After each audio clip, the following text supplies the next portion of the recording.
Você já ouviu falar na Trindade do dragão? Não, ela não está na sua Bíblia. Mas seus traços estão em cada página esquecida da história sagrada. 3 forças ancestrais: Jesus, Thoth e a Mãe Serpente. Seriam eles aspectos do mesmo arquétipo espiritual? Seria essa trindade um segredo escondido pelas religiões oficiais? Prepare-se. Hoje, você vai entrar em um dos mistérios mais antigos da humanidade. E quando terminar este vídeo, você nunca mais verá a história com os mesmos olhos. Durante milênios, a humanidade reverenciou símbolos arquetípicos que representavam os mistérios mais profundos da existência. Entre esses símbolos, 3 se destacam em diversas tradições espirituais, embora quase nunca sejam apresentados juntos: Jesus, Thoth e a Mãe Serpente. Essa tríade, esquecida ou apagada das narrativas oficiais, forma o que podemos chamar de Trindade do Dragão, uma aliança sagrada entre o Espírito iluminado, o Verbo divino e a energia primordial da criação. Mas por que usar o termo dragão? No imaginário antigo, o dragão não era o monstro destrutivo que conhecemos hoje através das lentes medievais cristãs. Ele era símbolo de sabedoria, poder ancestral, proteção e transformação. Em muitas culturas, o dragão representava o domínio dos 4 elementos: terra, água, fogo e ar, e era visto como guardião dos maiores tesouros, o autoconhecimento e a libertação espiritual. Essa trindade do dragão, portanto, não é uma invenção moderna, mas sim a reconstrução de um código espiritual oculto, espalhado como peças de um quebra-cabeça nas tradições do mundo antigo. Quando reunimos essas peças, Jesus, Thoth e a Mãe Serpente, algo poderoso emerge, um mapa para o despertar interior. O primeiro pilar dessa tríade é Jesus, uma figura que transcende o cristianismo institucional. Ao se aprofundar nos evangelhos apócrifos, nos textos gnósticos e na tradição esotérica, percebe-se que o Cristo histórico foi moldado para caber em uma teologia de controle. No entanto, o verdadeiro Jesus, aquele que emerge dos evangelhos gnósticos como o de Tomé, de Maria Madalena ou o Pisti Sofia, é um mestre da iluminação interior, alguém que ensina que o reino de Deus está dentro de nós. Jesus representa o aspecto solar da consciência. Ele é o Logos encarnado, o Espírito que desce ao plano terreno para iluminar a escuridão. Como o sol, ele revela, aquece e desperta. Ele cura os cegos porque sua luz faz enxergar, não apenas fisicamente, mas espiritualmente. A Trindade do Dragão reconhece Jesus não como o único Filho de Deus, mas como o modelo de um ser humano desperto, capaz de acessar a divindade latente em seu interior. Do Egito surge Thoth, o segundo aspecto da tríade. Representado com cabeça de íbis ou como um escriba sagrado, Thoth é o deus da escrita, da magia, da sabedoria e do tempo. Ele é o guardião dos registros acáshicos, dos segredos da criação e das fórmulas alquímicas que permitem a transformação da alma. Na tradição hermética, Thoth é identificado com Hermes Trismegisto, o 3 vezes grande, cuja filosofia influenciou o judaísmo esotérico, o cristianismo primitivo, o sufismo islâmico e até a alquimia europeia. Ele é o mestre do assim como é em cima é embaixo, frase que resume a correspondência entre o macrocosmo e o microcosmo. Thoth simboliza o verbo antes da carne, a vibração criadora que antecede a manifestação. Enquanto Jesus atua na dimensão da luz e da experiência humana, Thoth governa os planos sutis do pensamento, da linguagem e da sabedoria divina. Ele é o caminho do intelecto sagrado, o que traduz o mistério em símbolo, o invisível em palavra. E, por fim, o elo mais controverso da tríade, a Mãe Serpente. Em praticamente todas as culturas ancestrais, a serpente foi símbolo da sabedoria cíclica, da regeneração, da energia da vida. A serpente troca de pele, morre e renasce, assim como a alma evolui por diferentes estágios da consciência. Na tradição hindu, ela é conhecida como Kundalini, a energia espiritual adormecida na base da coluna, enrolada como uma serpente, esperando para ascender pelos chakras. Na tradição egípcia, o Adjet, a serpente Uraels, representava a proteção e poder divino. Para os gnósticos, ela é Sofia, a sabedoria caída que, ao ser redimida, permite o retorno ao pleroma. A Mãe Serpente representa a energia da terra, o feminino primordial, o ventre de onde tudo emerge. Não é à toa que nas tradições patriarcais essa imagem foi demonizada. Transformar a serpente em símbolo do mal, como no Gênesis bíblico, foi uma das mais eficazes estratégias para suprimir o conhecimento matriarcal e impedir que o ser humano acessasse sua própria força criadora. Essas três figuras não são deuses separados, mas expressões de um mesmo princípio universal. Elas representam os três grandes caminhos da iniciação espiritual: Jesus, o coração desperto, o amor incondicional, a entrega à luz. Thoth, a mente sagrada, o conhecimento oculto, a linguagem do universo. Mãe serpente, o corpo energético, a potência vital, o útero cósmico do renascimento. A trindade do dragão é, portanto, um símbolo de integração. Ela nos lembra que a verdadeira espiritualidade não é unilateral.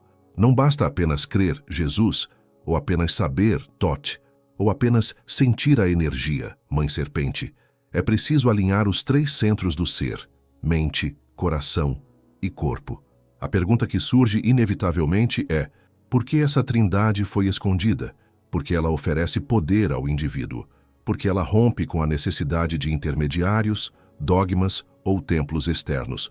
Porque um ser humano desperto nos três níveis, espiritual, mental e energético, não pode ser manipulado. Religiões patriarcais, impérios teocráticos e instituições de controle espiritual trabalharam sistematicamente para dividir o uno, exaltaram um aspecto e condenaram os outros.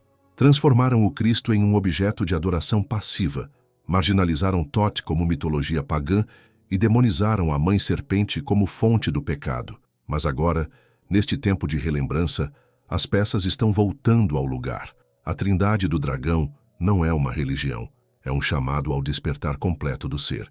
Para compreender verdadeiramente Jesus como parte da trindade do dragão, é necessário despir-se das camadas de dogma, tradição e controle que foram sobrepostas à sua imagem ao longo dos séculos.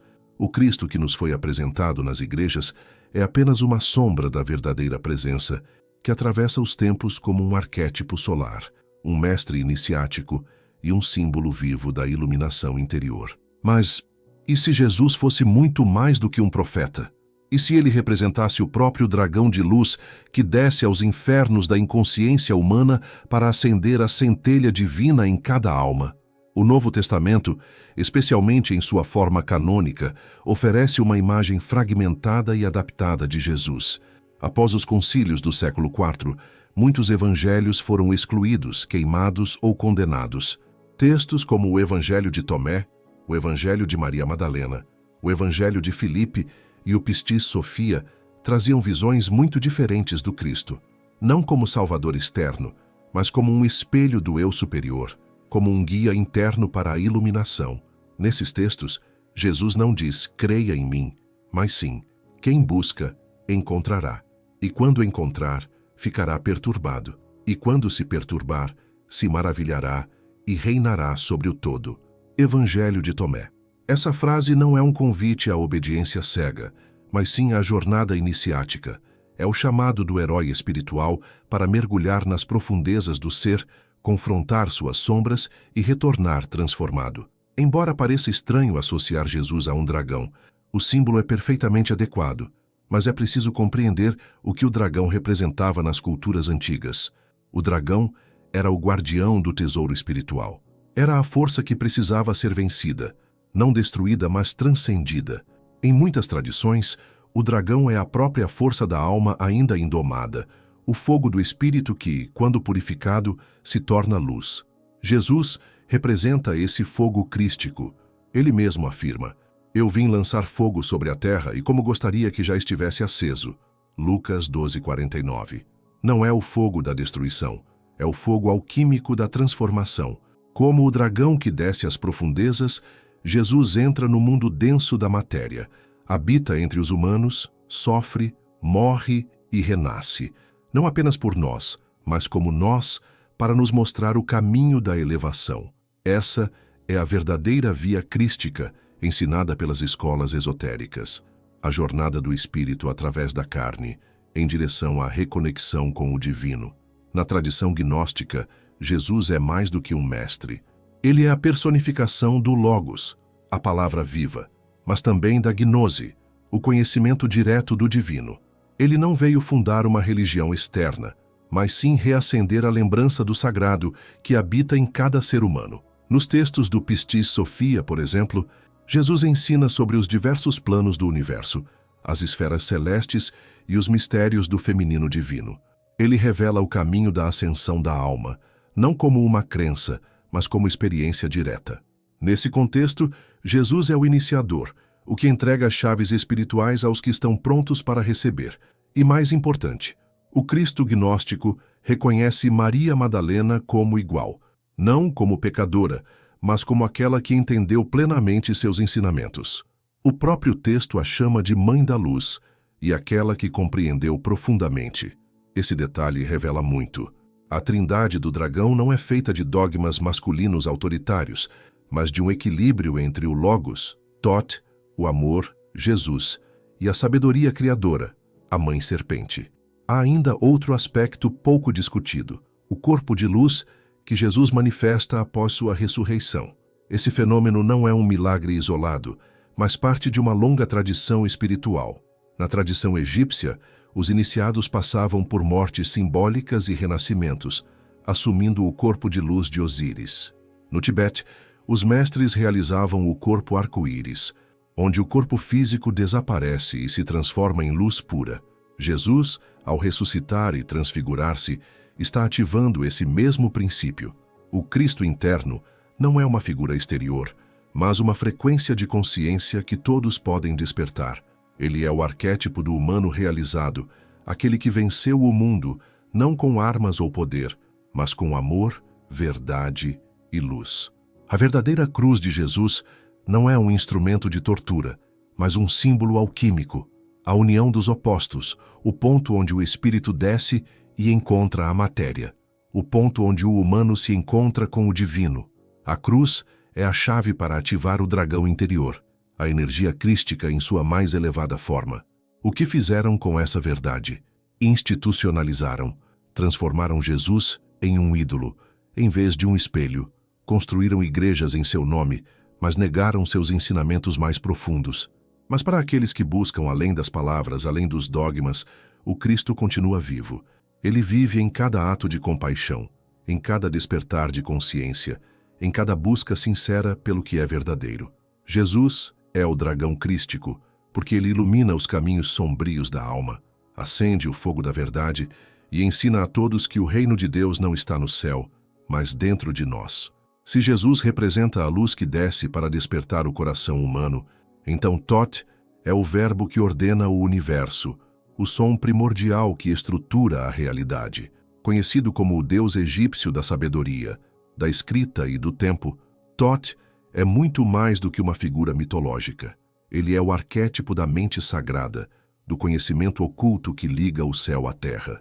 Enquanto Jesus encarna o amor e a entrega, Thoth representa a inteligência cósmica, a matriz por trás da criação. Ele não age pela fé, mas pelo entendimento. Ele não opera pelo milagre, mas pelo conhecimento das leis divinas. Thoth é aquele que sabe, e por isso mesmo foi apagado da história pelas mesmas forças que esconderam o verdadeiro papel de Jesus. Na tradição egípcia, Thoth era chamado de Jehuti e era considerado o escriba dos deuses. Foi ele quem criou a linguagem, os hieróglifos, a matemática, a geometria sagrada, a astronomia e até mesmo os ciclos do tempo. Cada fórmula mágica, cada invocação sagrada, cada rito de passagem vinha de Thoth. Ele era representado com a cabeça de Ibis, uma ave associada à sabedoria, e também como um babuíno em certas versões, pois ambos os animais tinham comportamento meticuloso e inteligência elevada. Mas mais importante do que sua forma simbólica era sua função. Thoth era o mediador entre o espírito e a matéria. Nas câmaras iniciáticas do Antigo Egito, Thoth era o mestre dos mestres. Nenhum faraó era coroado sem a bênção da sua palavra. Nenhum morto era julgado sem seu testemunho. Ele registrava cada ato, cada pensamento, cada vibração da alma. Era o guardião do livro da vida e da morte. Segundo os textos esotéricos, Thoth é o portador do som primordial, aquele que, ao ser emitido, deu origem ao universo. Isso nos remete diretamente ao conceito do Logos, que mais tarde seria absorvido pela tradição cristã para descrever Cristo. No princípio era o Verbo, e o Verbo estava com Deus, e o Verbo era Deus. Mas antes do Logos cristão, já existia o verbo hermético de Tot. Ele é o princípio organizador da realidade. Em outras palavras, tudo que existe vibra, e tudo que vibra emite som. A criação do universo, portanto, não é um ato mágico aleatório, mas um processo rítmico, matemático e sonoro. E Tot é o maestro dessa sinfonia cósmica. Ao estudar esse arquétipo, entendemos que o mundo não é fixo, é um campo vibratório moldado pelo verbo, pelo som, pelo símbolo. As palavras têm poder, as letras carregam frequência, as histórias que contamos, os nomes que damos às coisas, os mantras que entoamos, tudo isso cria realidade. Com o tempo, a figura de Tot foi absorvida pela tradição greco-romana e renomeada como Hermes Trismegisto, o 3 vezes grande, mestre da filosofia hermética. Ele passou a ser considerado um iniciado que viveu entre o mundo dos homens, mas que carregava a sabedoria dos deuses. Os textos atribuídos a Hermes, como a Tábua de Esmeralda, o Corpus Hermeticum e o Asclépio, influenciaram profundamente o ocultismo, o gnosticismo, a alquimia, a cabala e até o cristianismo esotérico. Neles, encontramos ensinamentos que ecoam as palavras de Jesus, mas com outro enfoque, a busca pela verdade por meio da compreensão das leis do universo. A famosa frase, assim como é em cima é embaixo, é um princípio hermético que resume toda a estrutura da criação. O microcosmo é reflexo do macrocosmo. O que está fora está dentro. O homem é um espelho do cosmos. Esse ensinamento forma a base do que chamamos de ciência espiritual, o estudo das leis divinas aplicadas à vida interior. Outro aspecto fascinante de Tot é sua ligação com o tempo. Ele é o criador dos ciclos, dos calendários, dos ritmos cósmicos. Nos mitos egípcios, foi Tot quem introduziu os 5 dias adicionais no calendário para permitir o nascimento dos deuses. Ele também é quem julga os mortos, pesando seus corações na balança da verdade. Isso nos leva à ideia de karma, que não é punição, mas retorno. Cada ato, cada palavra, cada pensamento gera um impacto que retorna para nós, como eco. E Tot é o mediador dessa contabilidade cósmica. Ele não castiga, apenas registra. Na tradição da Trindade do Dragão, Tot é o mestre que nos ensina que nada se perde, tudo se transforma. Ele nos mostra que entender os ciclos do tempo é entender a própria jornada da alma. Passado, presente e futuro são uma ilusão do ego. O que existe é o eterno agora, e nele mora a possibilidade de transformação consciente. Tot também nos lembra de algo essencial: a mente é sagrada. Enquanto muitas tradições religiosas trataram a razão como inimiga da fé, o caminho de Tot é a fusão da lógica com a espiritualidade. Ele ensina que pensar profundamente, meditar sobre o mistério, estudar os símbolos e os astros, tudo isso é parte do caminho da iluminação. Na Trindade do Dragão, Tot representa a inteligência desperta, o logos ordenado, o som que estrutura a luz. Ele é o princípio que organiza o caos, o mediador entre o céu de Jesus e as águas primordiais da Mãe Serpente. Ele nos diz: aquele que conhece a si mesmo conhece o universo. Não se trata de acúmulo de informação, mas de sabedoria ativa, aquela que transforma, cura, liberta.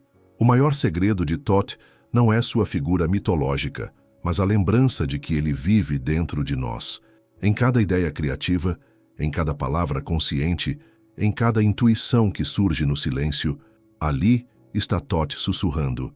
Ele não quer seguidores, quer mentes despertas. Ele não impõe doutrinas, oferece chaves de interpretação. Ele não promete salvação, mostra o mapa do tesouro que está escondido dentro de cada ser humano.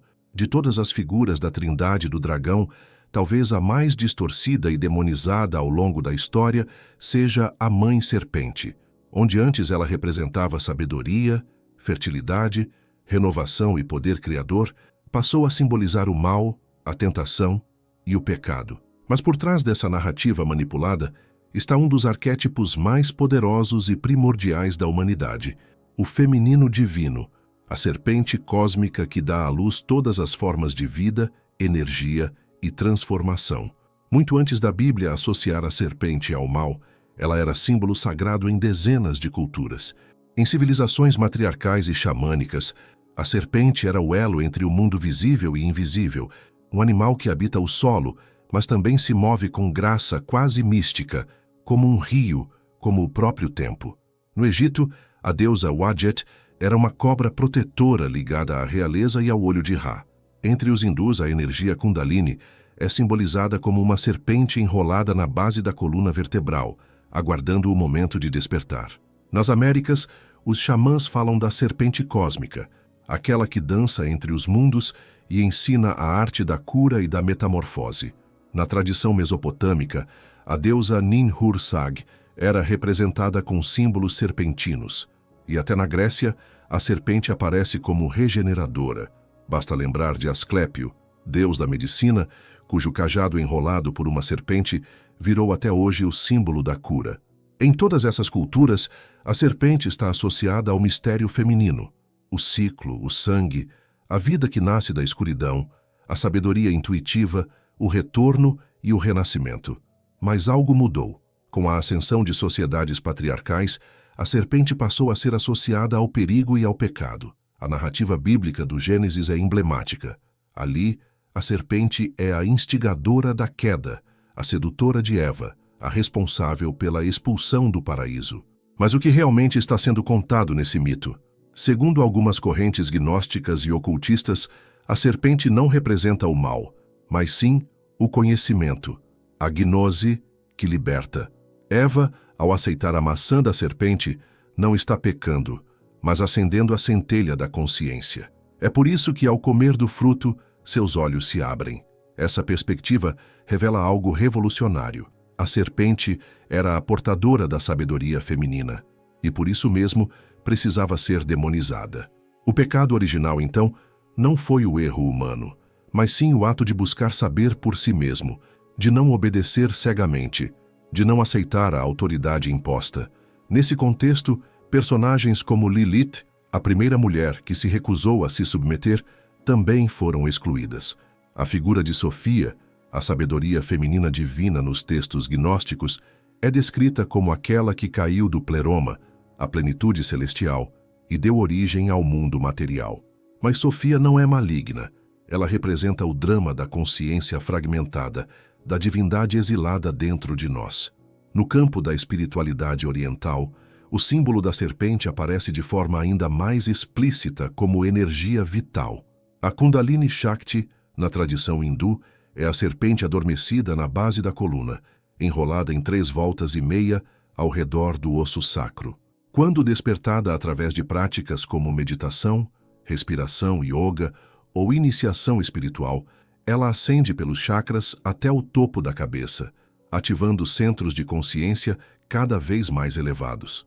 Essa serpente interna é a força criadora primordial que tanto pode gerar uma nova vida quanto iluminar a alma. Mas seu despertar exige preparo, pureza de intenção e equilíbrio entre os 3 centros, corpo, mente e coração. A Mãe Serpente, portanto, não é apenas um símbolo externo, mas uma energia real que habita cada ser humano. Negá-la é manter-se adormecido. Despertá-la é ativar o potencial divino. A resposta é simples e brutal, porque ela dava poder demais ao indivíduo, especialmente à mulher. Reconhecer o poder da serpente era reconhecer que a sabedoria não pertence aos templos nem aos sacerdotes, mas ao corpo, ao instinto, à intuição. Que o sagrado não está apenas nos céus, mas no ventre, no sangue, na carne viva. E isso era inaceitável para uma sociedade que queria controlar, hierarquizar, silenciar. Ao transformar a Mãe Serpente em vilã, as religiões patriarcais desconectaram o ser humano de sua própria fonte energética. E sem acesso à força criadora, a humanidade passou a viver em escassez espiritual, buscando fora aquilo que só pode ser ativado dentro. Mas a história não terminou. Em nossos tempos, vemos um ressurgimento da sabedoria serpentina. Mulheres e homens estão redescobrindo o sagrado feminino, a importância do corpo como templo, o valor das emoções, dos ciclos, da natureza como mestra. A Trindade do Dragão reconhece esse retorno como parte do processo de cura planetária. Jesus ensina o amor, Thoth, a sabedoria, mas é a Mãe Serpente quem nos dá o poder de encarnar tudo isso. Ela é a ponte entre os outros dois. É o canal que torna possível a manifestação da luz e do Verbo no mundo.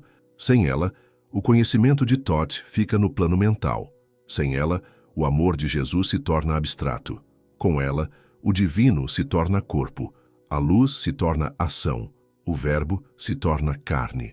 A Mãe Serpente vive em cada célula sua.